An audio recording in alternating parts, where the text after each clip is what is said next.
It's been a couple days. It was just shocking for me since I made a video.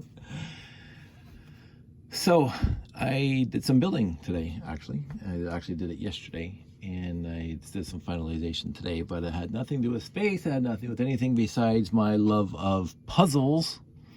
And my love of puzzles began way back.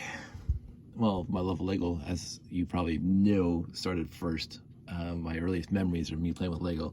But when I got into woodworking back in my very, very early teens and pre-teens, actually, probably double digits, 9, 10, probably even before double digits, my dad taught me how to use a jigsaw. His old Mastercraft, back when Mastercraft made absolutely high quality tools, he had this jigsaw that was probably built in 1904. Later than that, but he had a jigsaw and he taught me how to use it. He wouldn't let me use the skill saw when I was in single digits. The skill saw would have ripped my arm off, but the jigsaw he let me use. And what I used to do is we had a lot of scrap wood around the house because my uncle who lived next door was a carpenter and built houses and stuff like that. So we had some cut-offs and some plywood and whatever around the house. And we also had fireplaces, so Dad kept the wood for his fireplace in the basement, blah, blah, blah. And I had a great time because we had this huge pile of wood out back in this wood pile. And I used to take my dad's jigsaw and just build stuff. And one of the things I learned to do very, very quickly, because we used to do a lot of just making puzzles, finishing puzzles. We'd buy a puzzle from the local store, 1,000 piece or 1,500 piece or 2,000 piece of whatever beautiful landscape of mountains, whatever. And we used to, okay, I'm gonna go off on so many tangents right now. My brother, my sister, and I used to build puzzles. The puzzle would be on top of a table in the basement because we had a huge basement, rec room and stuff like that. And so my sister, my brother, and I would have a puzzle that we got either at the local church sale or at the store or whatever, and we put it together. We put it on top of a old table that used to be my mom's, which was her mom's, which was her great grandmother's. We actually, so this is going to be a bit of a tangent. The table that I'm talking about is now our dining room table upstairs, and it's a 4 foot by 4 foot solid oak table that can expand to about 4 by 8 and sit dozens of people if you had enough chairs. And I refinished it a couple winters back. So what happened was that Sandy moved in with me way back when, and she brought her dining room set with her. And she had one of those nice little 3x5s. So this is gonna be a tangent, by the way. 3x5 dining room tables that had the nice round ends on them and had a leaf in the middle, and you would pull it out and put more leaves in as you needed them. She got it when she lived on her own. She probably got it from IKEA or somewhere. Nice table. And that did us for the longest time. And unfortunately, it got a little old and a little long in the tooth, and she wanted to change. Actually, I think it broke when Josh showed up. After Josh showed up. Anyway, we got rid of it. I'm not sure what we did with it. I don't know if we took it to Value Village or did it up. I honestly can't remember off the top of my head. And we were looking for another dining room table. And I had remembered when Mom passed away a bunch of years back, that when we moved, took all their stuff out of her apartment, we took out her table that, again, was in our house when we grew up, but it was regulated to the basement where we did arts and crafts on it for the end of time. And so it had a lot of paint on it, a lot of glue on it, a lot of scratches on it. It was really, really beat up. It was a solid oak table, but you know, as kids, you don't care. Actually, I took my wood burning set to at one point when I was in my early teens. My parents gave me a wood burning set, which was a mistake. So anyway, this table was in our basement in the house that we grew up in, and we did all our stuff on it. We as I said, we built puzzles on it, we did Lego on it, we did a bunch of stuff on it, lots of arts and crafts and whatever. And then when Mom lived on her own in her apartment, that table went with her, and it still was not her dining room table. It was her craft table. So when Mom passed away, my brother and I went over there. We took the table apart because it did come apart, and we put it up in the rafters in my brother's garage to do something with it at some future point. We knew it was an old table at the time. We knew it was a very, very old table at the time. And I'm sorry this is a tangent to start off this video because I want to talk about this. But so when Sandy and I were looking for a new dining room table, I said, well, what about the one that's up in my brother's rafters? Because it's Mom's and whatever. And she said, oh, I saw that because she was there when we moved it out. And it was really beat up. really beat up after 50 years of arts and crafts and generations and blah, blah. I said, well, let's see what happens if I sand it down and refinish it. So we take it down from my brother's rafters. I bring it over to my little wood shop, and there's a video on my YouTube showing you my wood shop, and it's not extensive, but it's good enough for me. And it was a heavy table, solid oak, quarter sawn oak. And so I start refinishing this. I sand off all the gook, I sand off all the scratches, I sand off all the glue and blah, blah, blah, blah, years of me and Terry and Brian and whoever else did arts and crafts around this table. And it was really pristine oak underneath. And during the process of me taking it apart, because I'm sort of an okay woodworker, I found the way they, mortised and everything, blah, blah.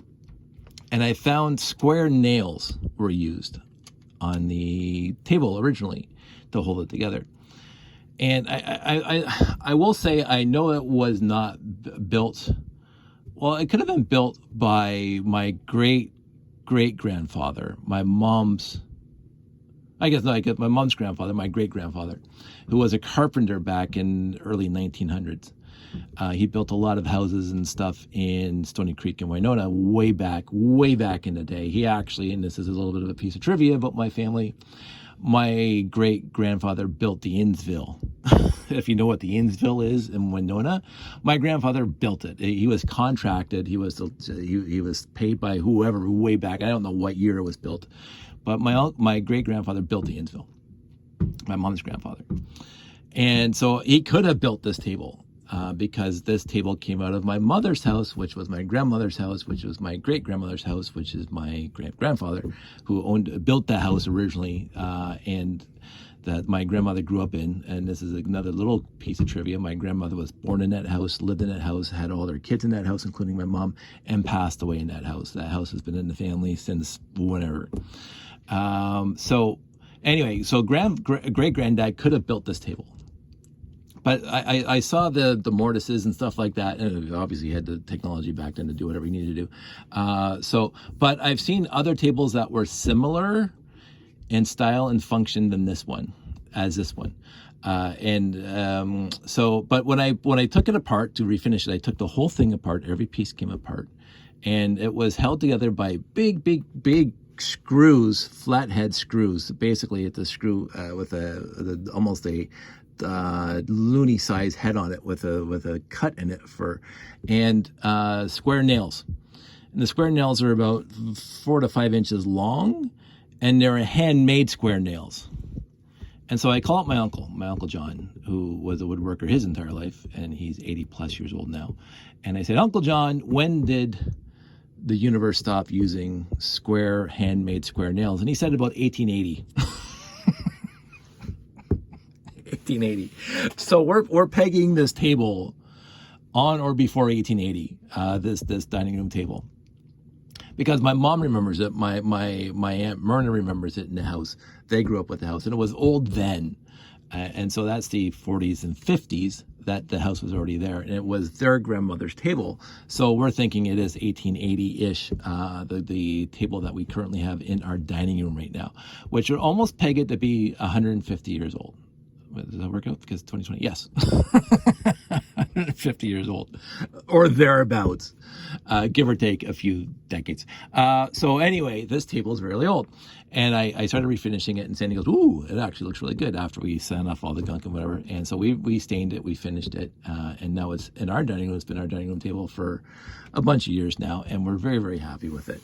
And, it's not these modern day clapboard whatevers. It is a solid oak table. And I actually have my buddy Joe, because all the leaves except for one were lost. Each leaf was about 1 foot wide and 4 feet long, obviously, because that's the size of the table.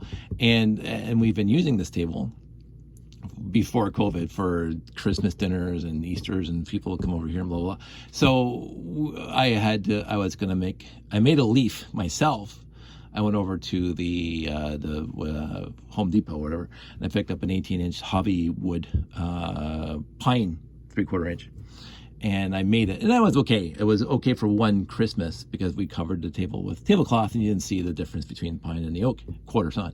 So I called my buddy Joe. I said, "Hey Joe," Joe's a woodworker. "Hey Joe, I need you to make me a 2 foot by 4 foot piece of oak." Because you're not going to go buy one piece of 2 foot by 4 foot, an inch thick, and because that's what the actual wood is. It's the tabletop is an inch thick, and he had his kids glue some pieces together, sent it to the planer, and give me a 2 foot by 4 foot, and I routed the edges and blah blah blah. So now we have a 2 foot leaf for our table upstairs. So that's a huge tangent that I wanted to say because I absolutely adore our dining room table, and it has lots of memories for us in it. And if my mom was still around, it would have lots of memories for her. It's been in the family since day one, and it's well over 100 years old, and very, very happy it's upstairs. And every time I look at it, I remember doing puzzles on it. So this is where this all comes back together, back to the puzzles. And the Lego. We also played Lego on this table. So now it's our dining room table, and we still use it for puzzles, and we still use it for Lego when we're not eating on it. So also with the working with wood, I started making puzzles in my single digits later when my dad taught me how to use a jigsaw. And what I would do is I would take, there would be scraps of plywood, like a 3 by 4 foot piece of plywood or whatever, and we loved doing puzzles. And so what I would do is I grab a 3 foot by 4 foot piece of plywood, and I would draw a picture on it, and I would take a jigsaw and make puzzle pieces. That was my first puzzle, and I don't have any of them anymore. They ended up in the fireplace at our old house, whatever.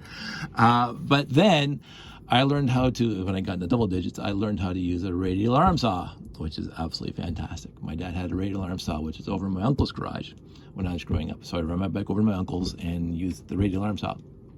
And I started making block puzzles, not just jigsaw making puzzle pieces, but block puzzles that sort of look like this. So I would have, there was a book that I got from the library numerous times. I can't believe I didn't keep it because that'd be wrong if I did. Called Creative Puzzles of the World. And I signed that book out from Mrs. Chaika dozens of times. And in it, there's a whole chapter on making wooden block puzzles. And so one of the first puzzles that I made out of wood was this guy. Of course, this is made of Legos. So this is the sea puzzle. And it's very simplistic, so I'm not going to give anything away by actually solving it right now. But basically, you have 3 pieces, and you have to take them apart, right?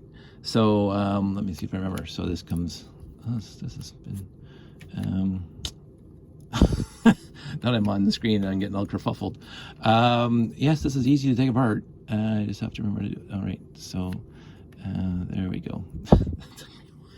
Can't believe it took me a while.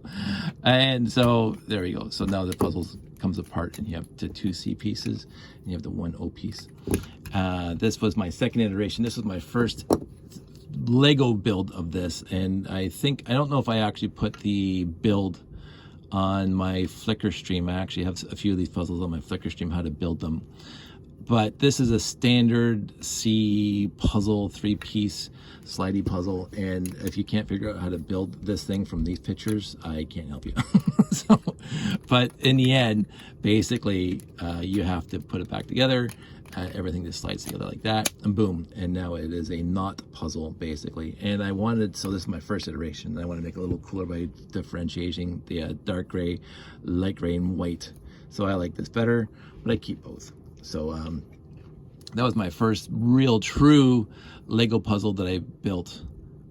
Okay, I just repeated myself. Lego puzzle I built out of Lego. My first puzzle that I built out of Lego. Now I built this thing out of wood way back in my early teens, or even before preteen, using saws and stuff like that from the house and glue. This was a lot easier. And I didn't hurt my hands.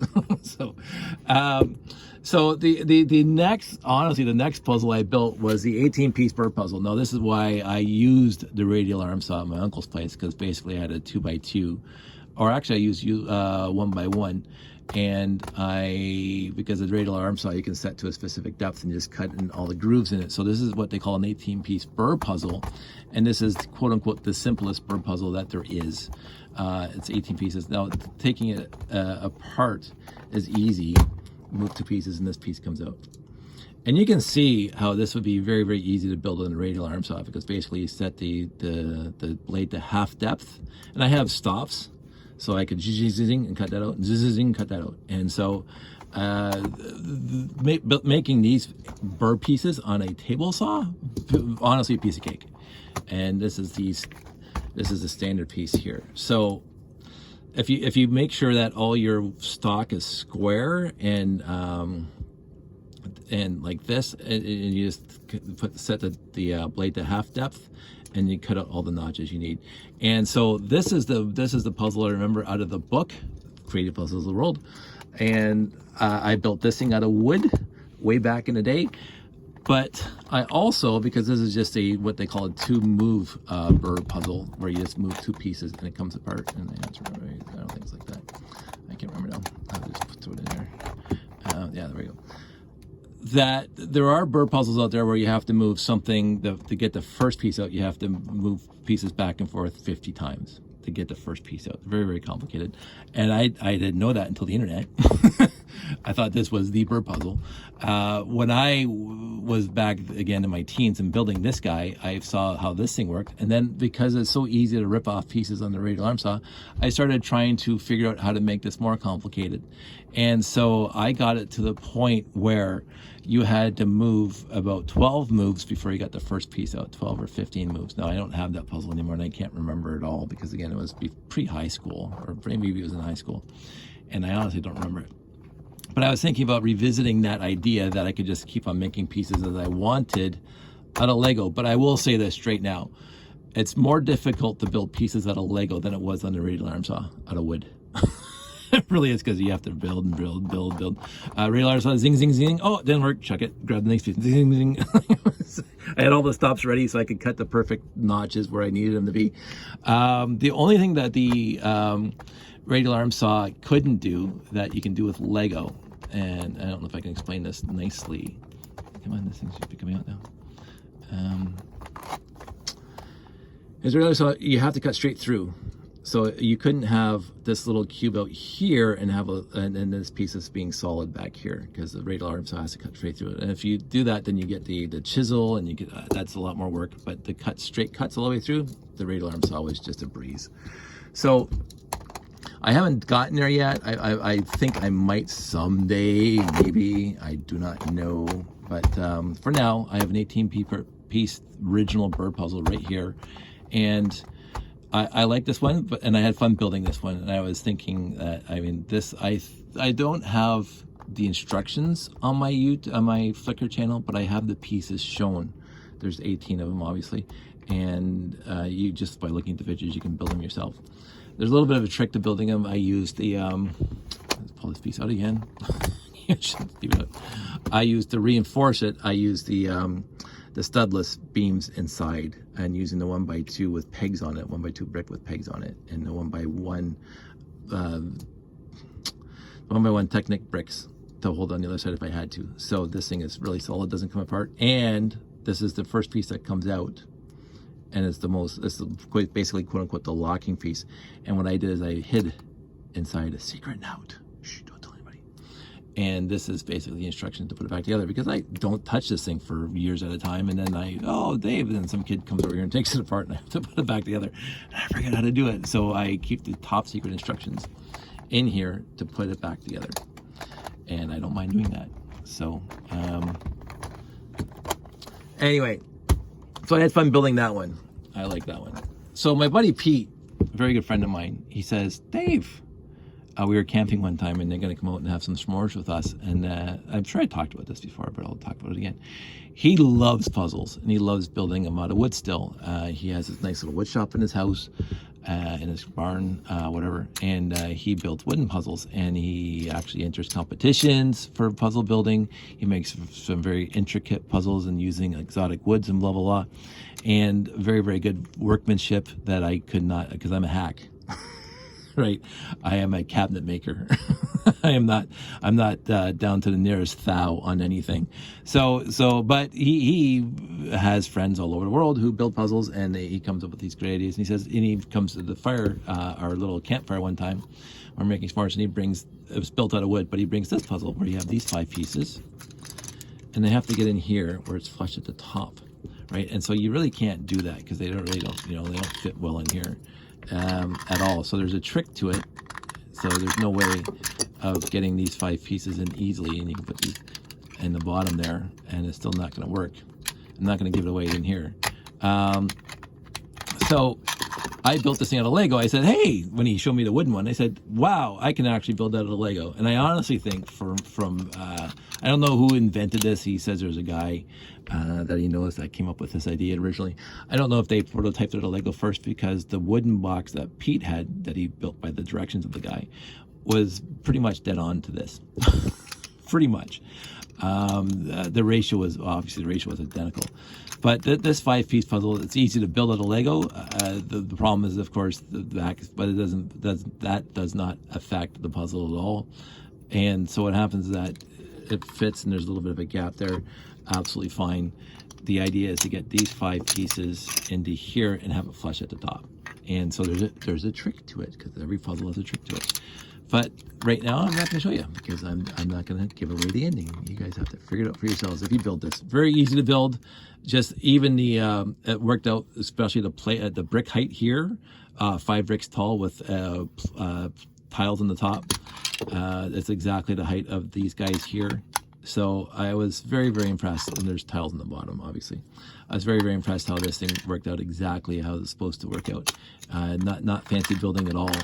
And it's a fun little puzzle to have in the house. And when friends come over, hey, here's a puzzle, try to figure it out, because these pieces have to fit in here, flush at the top. And then the next time he came over to our camping trips, he brought this wooden puzzle. Well, this is a Lego puzzle, but a wooden puzzle that does exactly what this does. And basically, you have to get these 4 L-shaped bricks into this thing, so they're flush at the top and not sticking out these holes. And again, I'm not going to give away the ending, but I know how to do this. It's a lot of fun. It took me a while to figure it out. It was, I will say, it was easy to solve the puzzle with wood than it was with Lego, because Lego has very, with the wood, there's a little more allowance, because that's the way you want. Like Pete can go right down to the nearest thou, which make it as accurate as this, but he has a little bit of sanding, and so it's a little bit looser, because that's what you want for people to start building. And so trying to figure this out with the Lego might be a little more difficult the first time. I used the wooden puzzle first, and I figured it out, and then I built out a Lego. But it takes a little while to get these 4 pieces into this box. I like that puzzle. It's a lot of fun. And then Pete sent away, he found something online that there was a Lego puzzle. The guy would send you the instructions and the pieces. And basically, it's one of those mystery boxes where you have to do a bunch of different things, and you get a bunch of different doodads, and you press this and you press that thing, you press that, it does stuff. I honestly forgot how to do this now. I did it a long time ago, but I forgot how to do it now. But basically, the top slides off, and you can just almost see it there. Right now, it's locked. I like this puzzle. So he gave me the instructions afterwards. Obviously he kept the pieces. I think he took a photocopy of the instructions, and so I built that out of pieces I had in my own collection, and it was fun. Straight up, it was fun. I really enjoyed this. I enjoyed this a lot, but I can't remember to do it now. So the last time he came over before lockdown, he brought the same guy who invented this puzzle here. So this is a 4-piece L-piece puzzle. This is a 5-piece puzzle, and so the idea is to get all 5 of these pieces into here, flush with the top. I haven't figured it out yet. Every once in a while, I'll put it aside, and I'll come back down here into the leg room and try to figure out how to put these 5 pieces in here without, again, taking this piece off. It's very, very difficult, so I don't bother. I leave it alone for a while. That's the only piece. This is the only puzzle I haven't solved yet. And so the other night, I was down here, and I wanted to build another puzzle really, really quickly. I don't know, I just got it in me that I wanted to build a puzzle really, really quickly. So I built this guy. And basically this guy is not the puzzle. And people will recognize this thing almost immediately if you're into puzzles. I just wanted a nice holder for it. It's a 7-piece block puzzle. And again, this was also in the Creative Puzzles of the World. Fantastic book. And that's why I remembered it. And I built this one out of wood. And basically what I did is I made a bunch of cubes and I glued them all together into these various configurations. And I had a really good time building that. And I remember that this is the one puzzle, I remember most of the puzzle, but this is one puzzle I remembered having a lot of fun with, because not only do you have to make it back into a cube, but you, in the book there was like 17 other shapes that you had to build with this thing. And so I don't remember any of the shapes now, but I remember how to make the cube, and it was a lot of fun. It really was, and I really enjoyed it. And so there you go. There's a cube. Hello, cube. And then I remember this was also one of the things. Look at that, nice little stuff there. And so today I wanted to build a housing for it, so you would be able to store this thing without, you know, it falling apart, and you can take it someplace. So I built this nice little housing for it, and there you go. Or you can just take this thing out.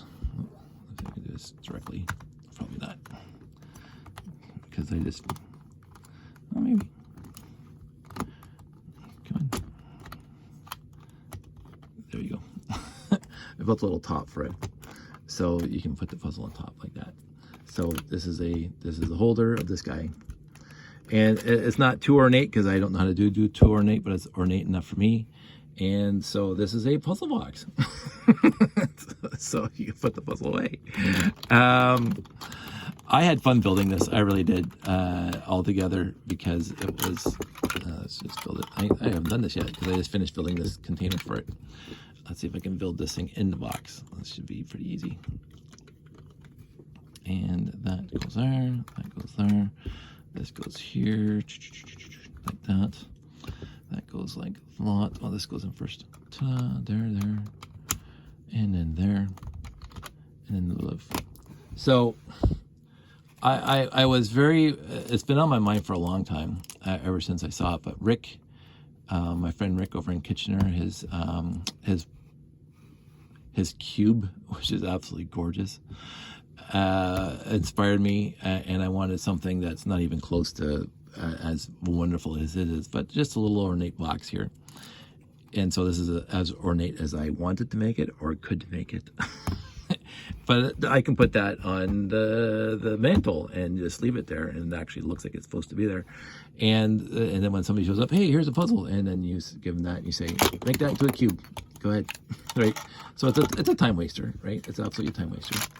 And so I think that's good enough for me for now.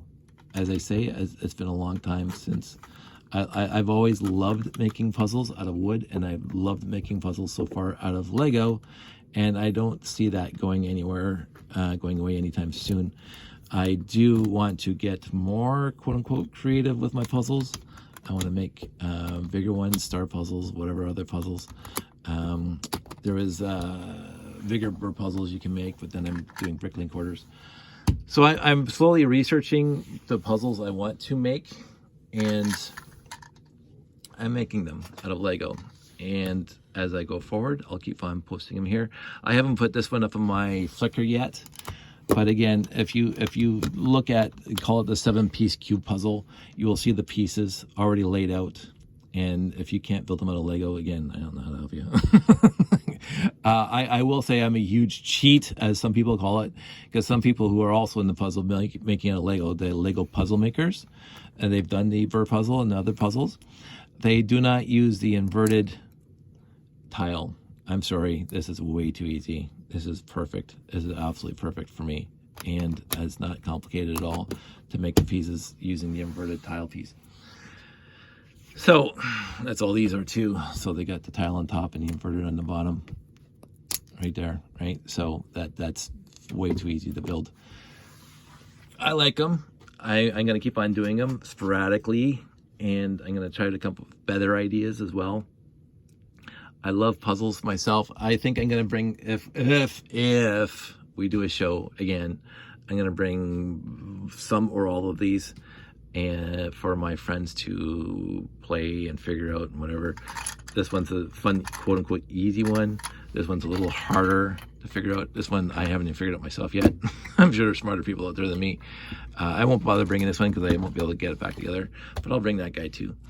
So that's if we ever get back to doing shows and hanging around Lego people. So that's it. I wanted to get a video done, and what I was doing lately was this guy. So that's what the video is about. If something else happens, I am. So here's another bit of a tangent, hopefully a quick one. I took some pictures and did an Instagram video of the Lego lots that we've been getting from Value Village and crap, and I've been doing some sorting. So I'm actually getting that bin sorted out now too, and I'm gonna keep on posting the cool pieces, why I bought these little baggies in the first place of these Lego. So look forward to that. I might do a video on it at some point, I do not know, but right now I'm having fun doing this. I'm having fun.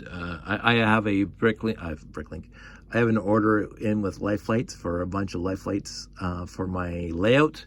So I will update when those come in, because again, I'm out of life lights right now, so I can't do any work on the layout, the space layout at this point. Nor is there any rush, because I'm not going to be doing any shows anytime soon.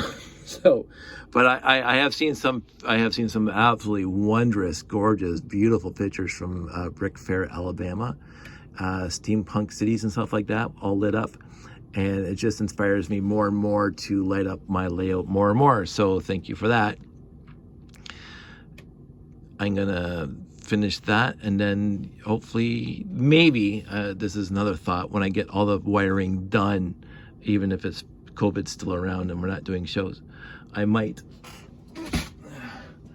ask my dad if I can set it up in his garage, because he's got a quote-unquote heated garage, and I can leave it there for the weekend, set it up and take some really good video of it this winter, because it is winter time. It's like -20 outside right now, and there's no way I'm doing it in my garage.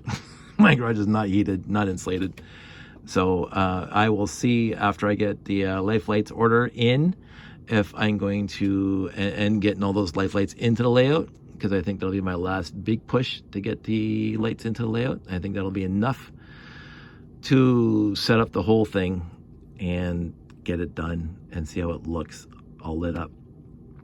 I will have to do some more programming of RCXs and stuff for the doors and the trains and the monorails and blah blah blah. So that's a deficiency at this point, but I'm gonna wait till it's all finished with the lighting first. Lighting is my focus on the layout right now, and greebling a little bit, adding more doodads and stuff around the layout for people to see. But right now I can't do anything, so I'm working on puzzles and sorting. So everybody stay safe, take care. I hope everybody's having a good weekend. January is officially stupid cold now in Ontario. I don't know how long the cold snap's gonna last, but I'm not gonna be doing too much outside. But I'm having fun right now. So everybody stay safe, take care. I hope everybody's doing very well. I know I am. But drop me a line, let me know what's going on in your world. Everybody stay safe, bye.